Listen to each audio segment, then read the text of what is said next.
Good morning student. Last class में बेटा EMI start हो गया था हमारा और उसमें हमने फैराडे एक्सपेरिमेंट कर लिए थे, मैग्नेटिक फ्लक्स पढ़ लिया था। ठीक है, और फैराडे एक्सपेरिमेंट जो थे उसमें हमने ये प्रूव कर लिया था कि ड्यू टू मैग्नेट हम इलेक्ट्रिक करंट या ईएमएफ कैसे इंड्यूस करते हैं। ठीक है ना, तो वो एक्सपेरिमेंट में हमने सीखा था। अब फैराडे लॉ जो एक्सपेरिमेंट किए थे ना, उन्हीं को उसने लॉ में कन्वर्ट किया कि जो ईएमएफ इंड्यूस होता है या जो करंट इंड्यूस होती है उसकी वैल्यू क्या होती है, उसका क्या कॉन्सेप्ट होता है या उसको कैसे हम डिफाइन करते हैं। तो फर्स्ट लॉ में वो स्टेटमेंट लिखता है, सेकंड में उसका फॉर्मूला लिखता है। ठीक है, तो फर्स्ट लॉ क्या कहता है, according to first law of Faraday या according to this law, according to this law, Faraday first law, according to this law, when there will be change, there will be change in magnetic flux, magnetic flux linked to a coil, when there will be change in magnetic flux linked to a coil, a magnetic an EMF induced, then an EMF electromotive force induced in the coil. This induced EMF, this induced EMF, this EMF is called, this EMF is called induced EMF. Induced EMF. If circuit is closed, if circuit is closed, then current also flow in the coil, then current also flow in the coil, and this current is called induced current. Induced current देखो बहुत simple सा concept था, कल experiment किया था उसमें भी यही पढ़ा था हमने कि जब हम किसी कॉइल से लिंक फ्लक्स में चेंज करते हैं, और फ्लक्स में चेंज अपन तीन तरह से कर सकते हैं, मैग्नेटिक फील्ड चेंज करके, एरिया चेंज करके और थीटा चेंज करके, हमने डिस्कस कर लिया था। तो किसी कॉइल से लिंक फ्लक्स में चेंज होता है तो कॉइल के अंदर ईएमएफ इंड्यूस होता है, और अगर सर्किट क्लोज होता है तो करंट फ्लो करेगी, और जो करंट फ्लो करती है उसे हम बोलते हैं इंड्यूस्ड करंट। ठीक है, और ये तब तक होता है जब तक कॉइल के अंदर फ्लक्स चेंज होता है, ये तब तक होगा जब तक कॉइल के अंदर फ्लक्स चेंज होता रहेगा, तब आपका ईएमएफ इंड्यूस होता रहेगा और उसमें करंट, इंड्यूस्ड करंट जो है वो फ्लो करती रहेगी। ये फर्स्ट लॉ, इसको हम फर्स्ट लॉ बोलते हैं। सेकंड लॉ में केवल फॉर्मूला लिखना है। जो सेकंड लॉ है उसमें जो ईएमएफ इंड्यूस होगा उसका फॉर्मूला क्या होगा, कितना ईएमएफ इंड्यूस हुआ, उसकी वैल्यू क्या है, वो कितनी होती है, वो सब हम कैलकुलेट करते हैं। Second law, Faraday second law, according to this law, according to this law, induced EMF in the coil is equal to rate of change of magnetic flux linked to the coil, is equal to rate of change of magnetic flux, rate of change of magnetic flux through the coil या linked to the coil। Time के according जो magnetic flux very कर रहा है, increase कर रहा है या डिक्रीज कर रहा है, उस पर डिपेंड करेगा induced EMF. Induced EMF in the coil is directly proportional to या is equal to rate of change of magnetic flux linked to the coil, linked to the coil या linked to the coil। Simple. तो जो EMF induce हुआ उसको मैंने बोला E, और उसकी वैल्यू डिपेंड करती है minus D phi upon D T पे।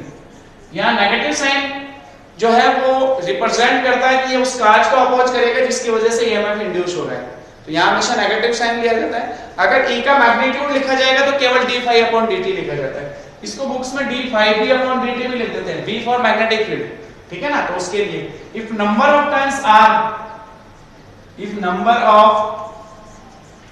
in the coil are capital N, then E जो है वो कितना होगा minus n d phi b upon dt, E equals to minus n d phi b upon dt। Equation number first याद रखना formula, induced EMF का formula होगा minus n d phi b upon dt, n number of turns है coil में, ठीक है, तो n से मल्टीप्लाई हो जाएगा। उसके बाद मैं पूछूं कि अगर इसका केवल मैग्नीट्यूड लिखना, मैग्नीट्यूड ऑफ E, तो प्लस लिखेंगे उसमें n d phi b upon dt, उसमें माइनस नहीं लगाएंगे, माइनस केवल डायरेक्शन के लिए होता है कि जो ईएमएफ या करंट इंड्यूस होगी वो उस काज का अपोज करेगी जिसकी वजह से इंड्यूस हुई है, ये साइन रिप्रेजेंट करता है नेगेटिव, ठीक है ना। अब ध्यान से देखो, अगर कॉइल का रेजिस्टेंस R हो, कॉइल का रेजिस्टेंस R हो और सर्किट क्लोज हो, उस कंडीशन में करंट कितनी होगी?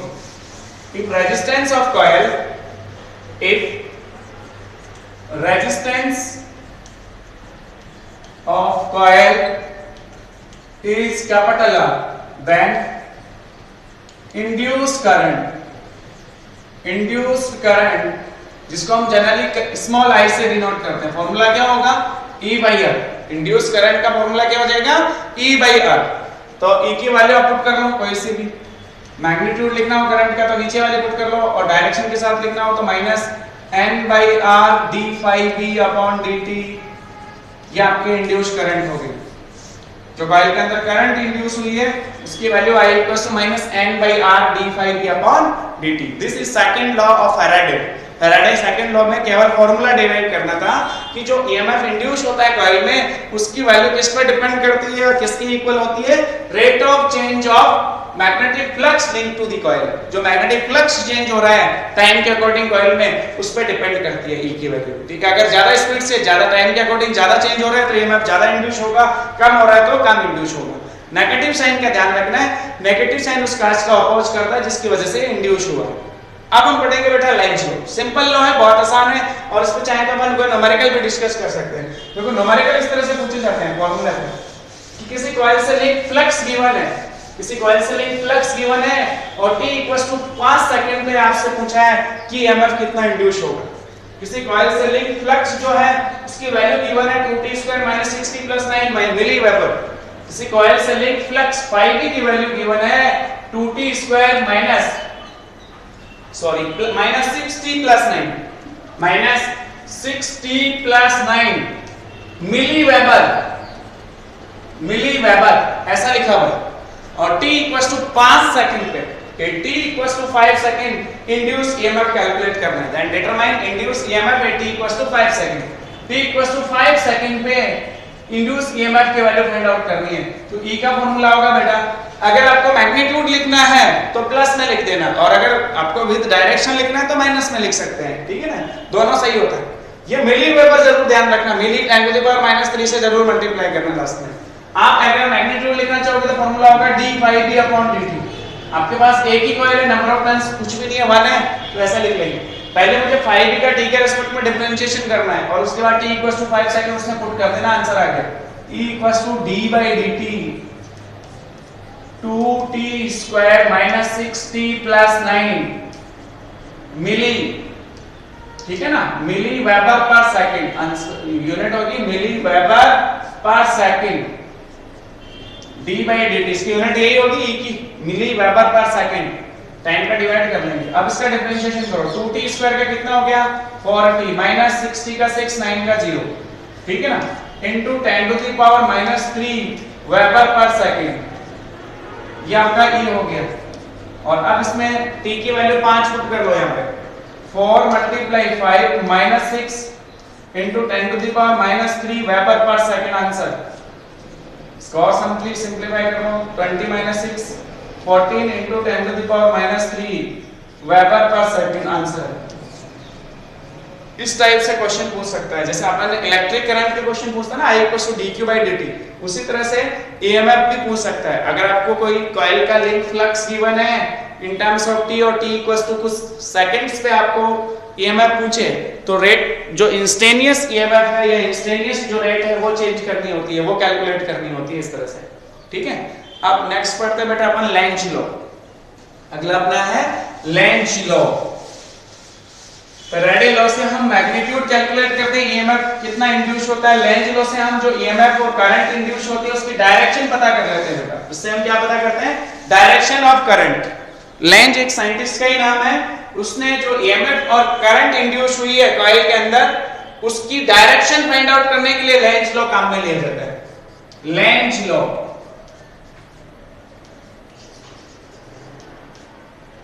सिर्फ है टी साइलेंट रहता है, या एलियन जेड भी लिख देते हैं इसको। लेंज साइंटिस्ट का नाम था। इससे हम क्या फाइंड आउट करते हैं, we have to calculate direction of induced EMF और current using this law, using Lenz law.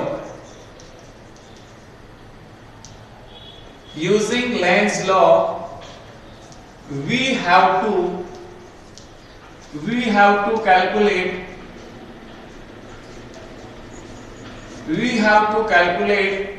the direction of induced EMF or induced current.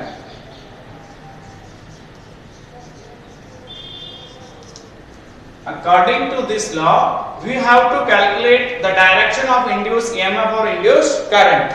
ठीक है, अब उसको कैसे चेक करते हैं हम, क्या स्टेटमेंट लिखा होता है लेंज लॉ का। तो डायरेक्शन ऑफ इंड्यूस्ड ईएमएफ और करंट इज ऑलवेज डायरेक्शन जो है वो इस तरह से होती है कि वो उस कॉज का अपोज करती है जिसकी वजह से ये करंट और ईएमएफ इंड्यूस हुआ है। जो करंट और ईएमएफ इंड्यूस हुआ है उस कॉज का अपोज करती है। तो स्टेटमेंट होता है according to Lenz law the direction of induced EMF और induced current is such as according to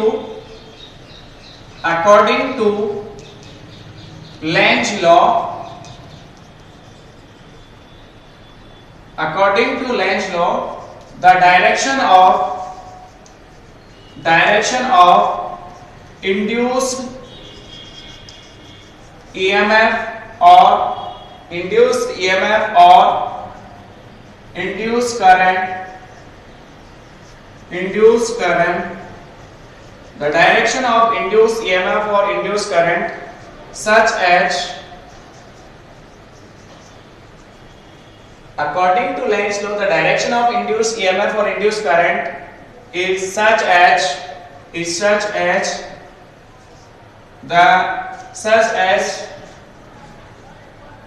to oppose the cause that produce it, to oppose the cause produced it, वह उस cause को oppose करती है जिसकी वजह से ये करंट और ईएमएफ इंड्यूस हुआ है। देखो जनरल स्टेटमेंट है थोड़ा सा, according to Lenz law the direction of induced EMF और induced current is such as to oppose the cause produce it, जिसकी वजह से ये प्रोड्यूस हुई है। नेगेटिव साइन जो अपन बता रहे थे ना, वो यही रीजन था कि वो उस कॉज का अपोज करता है जिसकी वजह से इंड्यूस हुई है। अब जैसे देखो मैं एग्जांपल बताता हूं कि मेरे पास एक कॉइल थी, क्या है, एक कॉइल। इस कॉइल के पास मैं एक मैग्नेट का एन पोल इसके पास में लाया।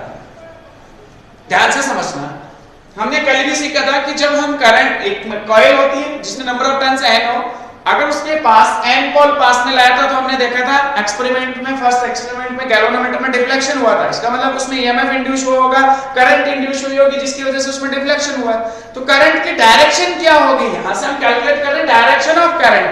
जो इंड्यूस करंट या ईएमएफ होगी उसकी डायरेक्शन क्या होनी चाहिए, तो वो डायरेक्शन हमेशा उस काज को अपोज करती है जिसकी वजह से वो इंड्यूस हुई है। तो देखो इसमें अपोज मतलब इसमें कोई रिपल्शन होना चाहिए।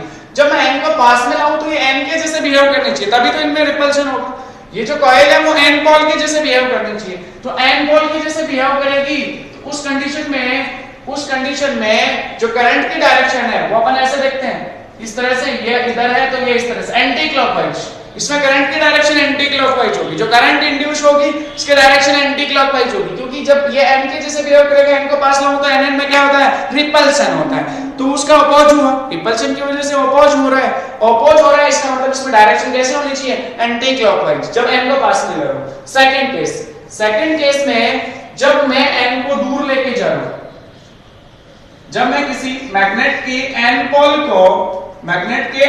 को इससे दूर लेके जाऊं, इस डायरेक्शन में मूव कर रहा हूं, तो उस केस में भी देखो, इस वाले केस में हुआ क्या, जब मैं एन पोल पास में ला रहा हूं तो इसके फ्लक्स में चेंज होगा, तो ईएमएफ इंड्यूस होगा, तो करंट इंड्यूस होगी। अब उसकी डायरेक्शन क्या होगी, वो डायरेक्शन ऑफ करंट उस कॉज का अपोज करते हैं, जिसकी वजह से ये ईएमएफ इंड्यूस हो रहा है। तो हमें ये एन लगा, ये एन के जैसे बिहेव करना चाहिए, तभी इसका अपोज होगा एन के पास आने का, तब करंट की डायरेक्शन एंटी क्लॉकवाइज।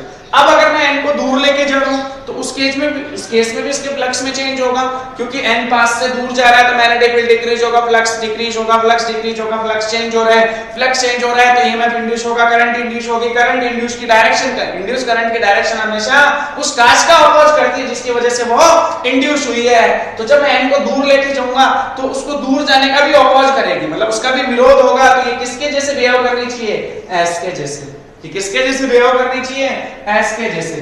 अगर ये एस के जैसे बिहेव करेगी तो डायरेक्शन ऑफ करंट क्लॉकवाइज होगी, डायरेक्शन ऑफ करंट क्या होनी चाहिए, क्लॉकवाइज, तभी तो एन और एस में अट्रैक्शन होगा, भाई दूर जाने का अपोज होगा, तो ये एस होगा, ये एन होगा, तो एन और एस में अट्रैक्शन होता है तो दूर जाने का अपोज होगा, नहीं भैया नहीं जाने दो, ये जो मैग्नेट है और ये जो मैग्नेट, ये भी एज ए मैग्नेट बिहेव कर रही है, एन और एस बीच में क्या होगा, अट्रैक्शन, तो दूर जाने का अपोज होगा, इसका मतलब अपने डायरेक्शन जो है वो इस केस में क्लॉकवाइज होगी, इस केस में एंटी क्लॉकवाइज होगी, डायरेक्शन आपको क्लियर होगी।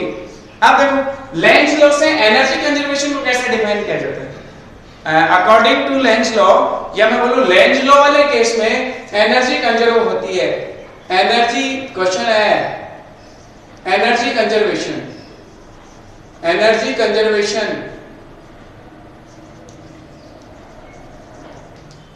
इन लेंज लॉ,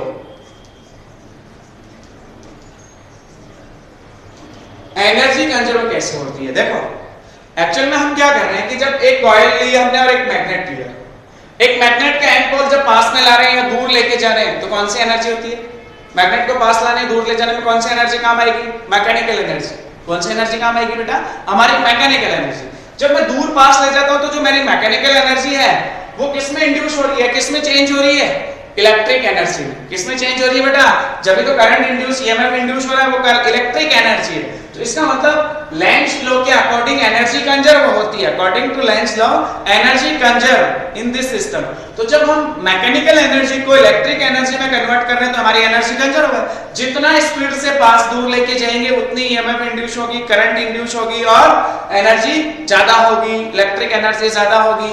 इसका मतलब अकॉर्डिंग टू लेंज लॉ हम कह सकते हैं कि एनर्जी कंजर्व होती है, हमारी जो मैकेनिकल एनर्जी है वो सारी की सारी एनर्जी किसमें कन्वर्ट हो रही है बेटा, इलेक्ट्रिक एनर्जी में। किसमें कन्वर्ट हो जाती है, इलेक्ट्रिक एनर्जी में। अगर मैं इसको दूर पास लेके नहीं जाऊंगा तो क्या इसमें कोई करंट इंड्यूस होगी, ईएमएफ इंड्यूस होगा, नहीं। हमने कल एक्सपेरिमेंट में देखा था कि जब मैं एक मैग्नेट को एक कॉइल के पास में रख देता हूं तो उसमें कोई करंट और ईएमएफ इंड्यूस नहीं होता है, वो जैसे है वैसे ही रहेगा, करंट इंड्यूस नहीं होती है। करंट ईएमएफ इंड्यूस तब होता है जब एक मैग्नेट को हम दूर पास ले जाते हैं, ठीक है ना, कॉइल से मोमेंट कराते हैं, पास दूर ले जाते हैं, उस कंडीशन में ही इसमें ईएमएफ इंड्यूस होगा, फ्लक्स चेंज होगा, ईएमएफ इंड्यूस होगा, करंट इंड्यूस होगी, अदरवाइज नहीं होगा। तो ये आपने लेंज लॉ से एनर्जी कंजर्वेशन भी चेक कर लिया। अब हम पढ़ेंगे बेटा इंड्यूस चार्ज और induce current, induce charge and induce current की बात करते हैं, उसमें एक रिलेशन भी फाइंड आउट करेंगे और उसके बाद नेक्स्ट क्लास में अपन नया टॉपिक डिस्कस करेंगे। आज एक टॉपिक और डिस्कस कर लेते हैं, इंड्यूस चार्ज और इंड्यूस करंट। देखो बेटा इजी टॉपिक है, इंड्यूस चार्ज या induce current and induce charge, relation निकालेंगे इसमें, induce charge, induce current and induce charge. देखो according to Faraday second law, according to Faraday second law, हमने induce EMF का formula पढ़ा minus N D phi B upon D T, यही formula होता है। Induce charge और induce current की बात करते हैं। According to Faraday second law, induce EMF in a coil is equals to rate of change of magnetic flux linked through the coil। अगर उसमें नंबर ऑफ टर्न्स n है तो n से मल्टीप्लाई कर लेते हैं, ये सेकंड लॉ अपना, ठीक है, आसान है। अब ध्यान से देखो, स्टेटमेंट के हिसाब से हमने ये फॉर्मूला लिख लिया। If resistance of coil is capital R, then induced current in the coil is I equals to E by R। I equals to E by R, यहां से वैल्यू पुट कर लो E की, तो इंड्यूस करंट की value हो गई minus N by R D phi B upon D T, equation number second. कोई tension नहीं है। आगे देखो बेटा, आगे क्या कह रहे हैं कि सपोज हमने dt टाइम इंटरवल में dq चार्ज इंड्यूस हुआ है। भाई करंट इंड्यूस हो रही है तो चार्ज भी इंड्यूस होगा। जनरल बात है, जब करंट इंड्यूस होती है किसी डायरेक्शन में फ्लो करती है, क्लॉकवाइज या एंटी क्लॉकवाइज में, तो dt टाइम इंटरवल में कोई चार्ज नहीं, उसका अपोजिट डायरेक्शन में चार्ज भी फ्लो होता है। अगर इलेक्ट्रॉन है तो अपोजिट डायरेक्शन में, पॉजिटिव चार्ज है तो उसी डायरेक्शन में। If dq charge induce in dt time interval in the coil, then I equals to dq over dt। Induce current का फॉर्मूला ये भी हो सकता है। अगर मैं बोलूं कि dq charge induce in dt time interval in the coil, then I equals to dq by dt। I equals to dq by dt। Equation second और थर्ड को इक्वल पुट करो using equation second and third, using equation second and third. ये भी I है बेटा आपका और ये भी I है। लेफ्ट हैंड साइड इक्वल तो right hand side equal. dq over dt equals to minus n by r d phi upon dt, d phi भी अपॉन dt। देखो dt से dt कैंसिल हो गया, dq equals to minus n by r d phi भी आपके पास बचा। अगर dt time में फ्लक्स phi1 से phi2 तक चेंज हो रहा है, इफ कंडीशन देखो, इफ फ्लक्स मैग्नेटिक फ्लक्स और flux changes from phi b1 to phi b2, then total charge, total induced charge, total induced charge, total induced charge क्या लिखोगे? इंटीग्रेशन कर दोगे बहुत side. Integration dq equals to integration minus n by r d phi b। इसका integration क्या हो गया? q minus n by r constant, integration से बाहर फ्लक्स चेंज हो रहा है phi b1 to phi b2, phi b1 to phi b2 minus n by r constant, integration से बाहर 1 phi b1 to phi b2 d phi b। 1 का phi b के respect में इंटीग्रेशन हो गया phi b, देन q equals to minus n by r। आपका answer आ गया phi b, इंटीग्रेशन हो गया phi b, लिमिट हो गई phi b1 to phi b2 बेटा, upper limit minus lower limit, देन q equals to minus n by r।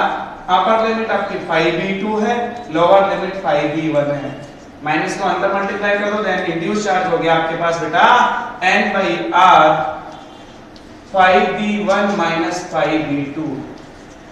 जो इंड्यूस चार्ज हुआ उसकी वैल्यू टाइम पर डिपेंड नहीं करती, चेंज इन फ्लक्स, ये phi b1 minus phi b2 delta phi b है कि डेल्टा t इंटरवल में कितना फ्लक्स चेंज हो रहा है उस पे डिपेंड करता है इंड्यूस चार्ज न कि टाइम पे। ठीक है, तो इस तरह से हम ये फाइनल फार्मूला कैलकुलेट कर लेते हैं।